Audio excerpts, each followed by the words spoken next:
Welcome back. If you just joined us, you're watching the news at 10, live on Channels Television Lagos. A reminder of our top stories.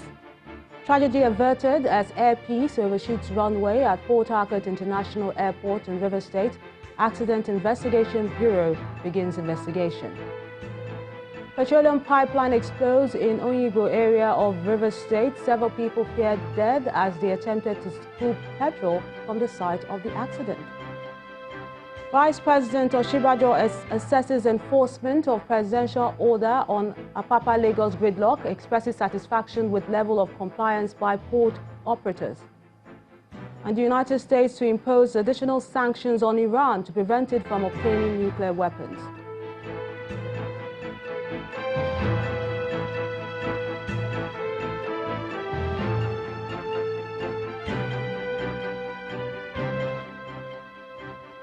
For more information on our top stories and others, please visit our website. It's channelstv.com.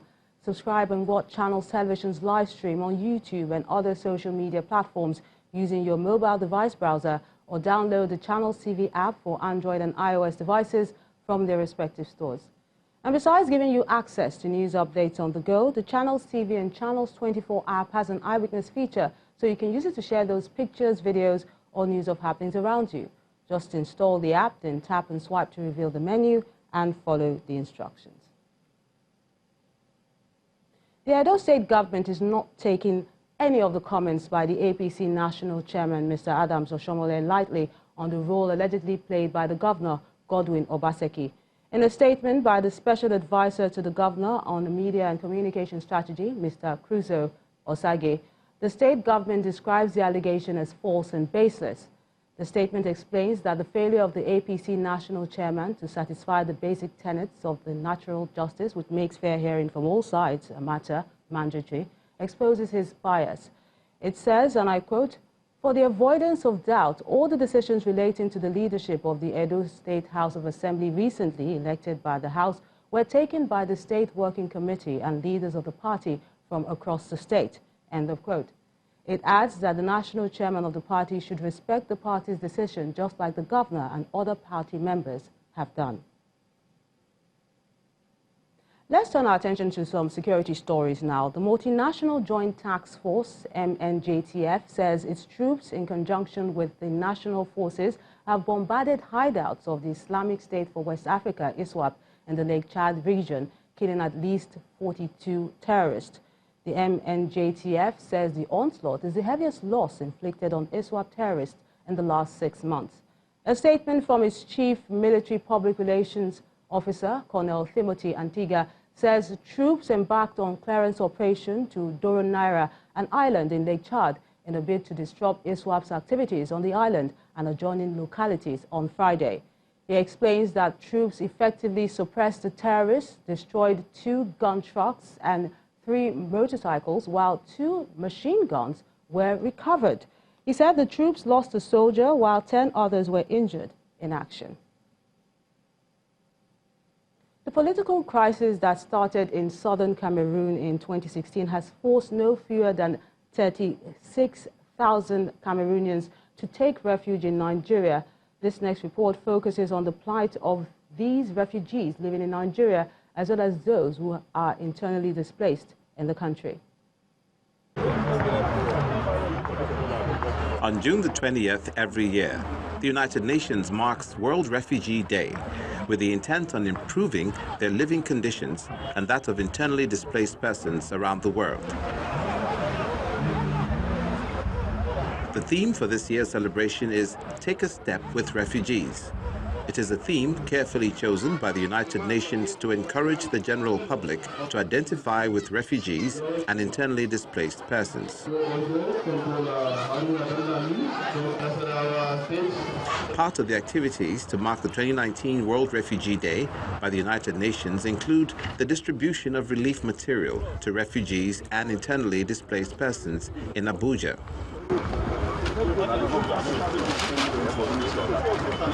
Abubakar Farouk, Central African Republic.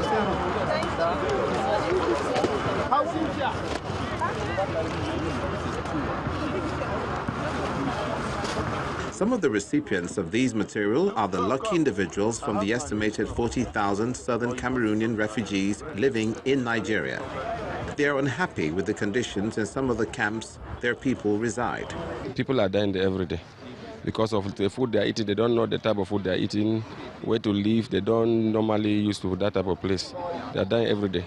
The crisis in southern Cameroon, which started in 2016, escalated into armed conflict, forcing an estimated 40,000 refugees to flee into Nigeria.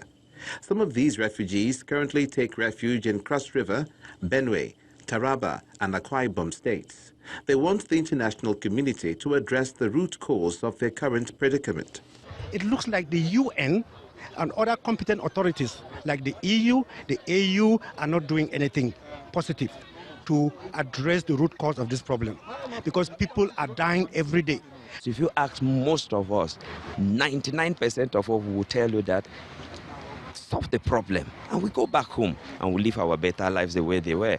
According to the United Nations High Commission for Refugees Global Trends Report, out of the 70.8 million displaced persons worldwide in 2018, 25.9 million are refugees, 3.5 million are asylum seekers, while 41.3 million are IDPs, out of which 2.2 million, or 5.2% of global population of IDPs, are found in Nigeria. Majority of these displaced persons live in deplorable situations in their various camps. According to the former Federal Commissioner for Refugees, Migrants and IDPs, internally displaced persons should not be kept in camps beyond 1 month. We have camps because people need a place to stay, but why should we have camp? We will keep people in a prolonged displacement.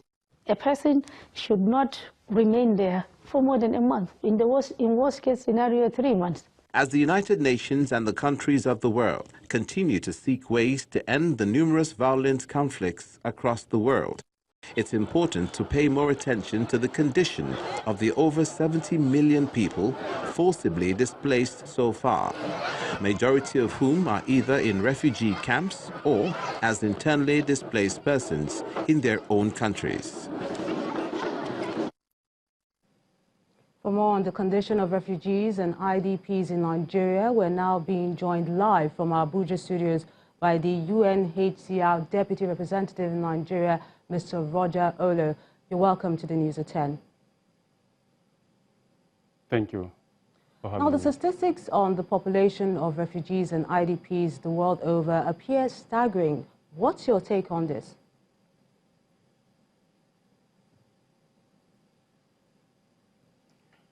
Yes, I think with the statistic that we saw before your question speaking for themselves, the number of displaced people are growing very fast.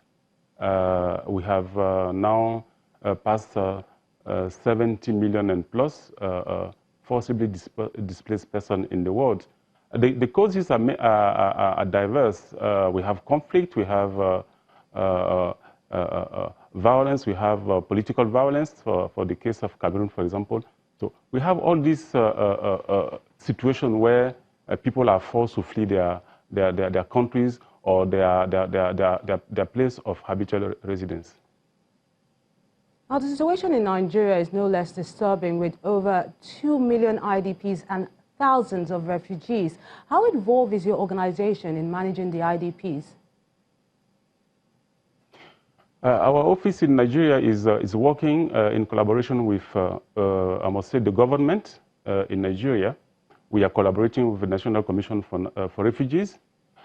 In the state, we are also collaborating with SEMA, wherever we are. We also work with NEMA, with PCNI, with the Ministry of Interior to provide protection and assistance to the IDPs in Nigeria. You may know that we have 3 offices in the northeast, 1 sub-office in Maiduguri, 1 sub-office, field office, in Yola. We also have a field unit in Damaturu. And all these 3 offices are there to provide protection to IDPs, provide shelter assistance to IDPs. And also we are working in preparing the return of Nigerian refugees who are currently in Cameroon.